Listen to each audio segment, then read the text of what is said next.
Welcome to our series on breaking down Sun Salutations. If you've been following along in the channel, we have a playlist with all of the poses that compose a Sun Salutation explained individually and in detail so that you can really build each pose and then put them all together for your Sun Salute.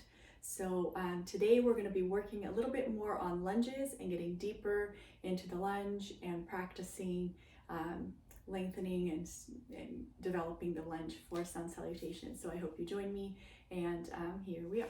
Here we go. So I'm going to start out. If I have a chair, I'm going to use the chair.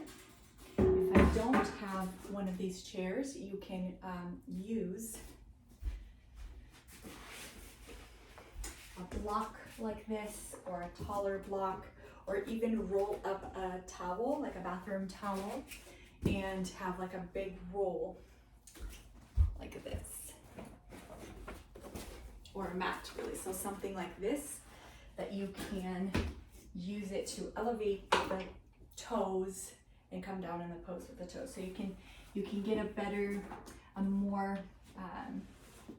a steeper ramp with the chair, but you can definitely use other things other than a chair for this.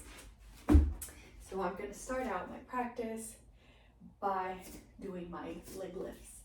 So here I want to lubricate my joints, start gaining strength and stability and balance, really integrating my body and getting used to the cardiovascular aspect of a Sun Salutation. So again, I want to avoid the movement of my chest forward, keep my leg extended. So the leg that stays down, I don't want to bend this bottom leg. And knees up. All right, so I do this for about a minute, and then I lift my toes and come down into a forward fold onto the chair or the support underneath my feet.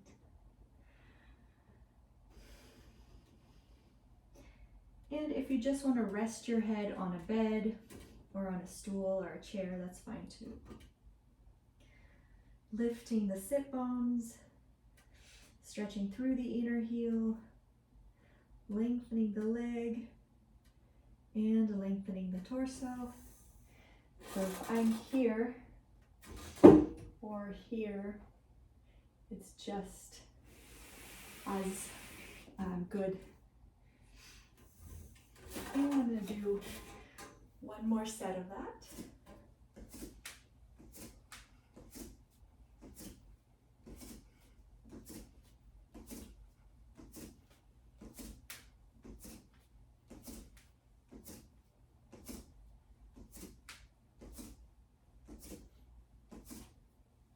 So feel free to put your hand in a mudra, and here start using your breath. So it's a great way to practice.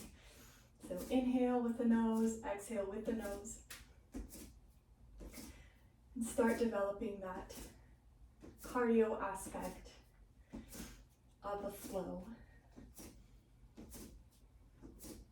Really place the feet on the mat so that all 4 points of the feet, so 2 points underneath the mounds of the toes and the 2 points on the sides of the heel. Press down onto the floor, spreading the toes as the feet or the foot touches the ground.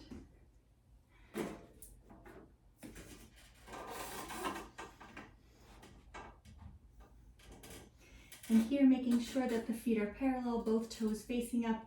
I don't want to have my toes facing out. So if anything, you can bring the heels out, toes in, but make sure that the toes are not facing out here.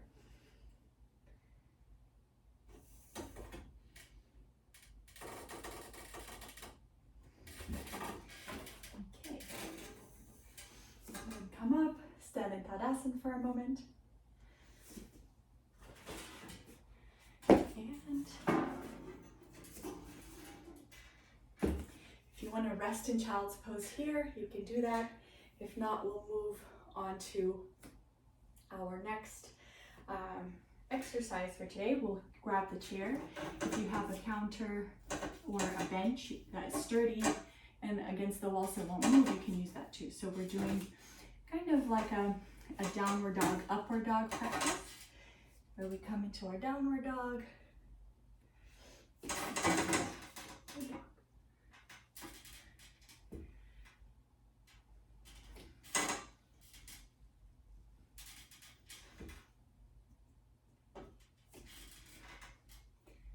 Really lifting the chest.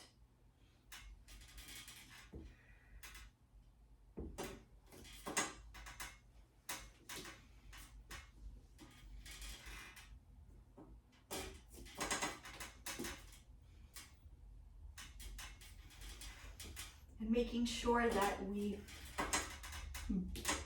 access the point at the very top of the femur and the inner thigh, and we push that point, in this case, out. So the top of the inner thigh goes back. So you're rotating that thigh in. And 5 more here.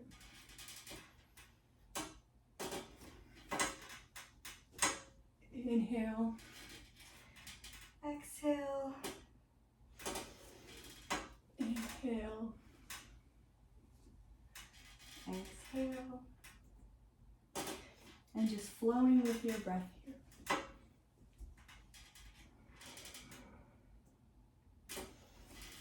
So inhale, Urdhva Mukha.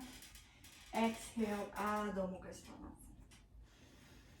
Inhale, upward dog. Exhale, downward dog.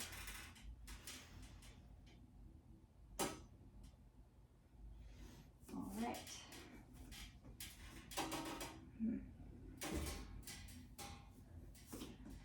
And now we'll do it without the chair. So,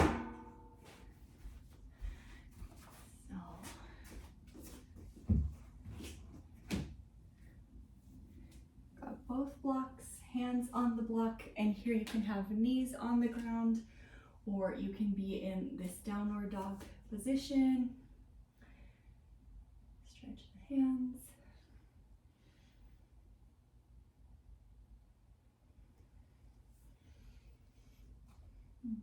The fingers down, hook the pinky on the side of the block. If the hand keeps sliding towards the side, just hook the pinky. So here, remove the tension. When you bend the hand back like this, you create this bend here. Just release the tension on the wrist. Make the wrist very narrow and the palms very, very wide. So the root of the palm here wide, wrists narrow. And at first is imagination, but then we widen the palm of the hand. You can even move the thumbs out and then widen them in the block. Keep those fingers pointing down and slowly make it up into your downward dog. Really working the wrists and the hands.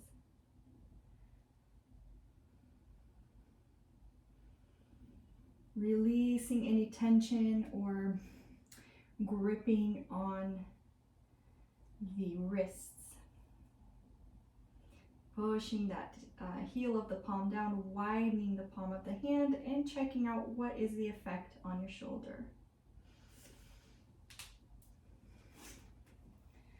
Alrighty. And I can use these blocks here. And I'm going to go into downward dog and upward dog.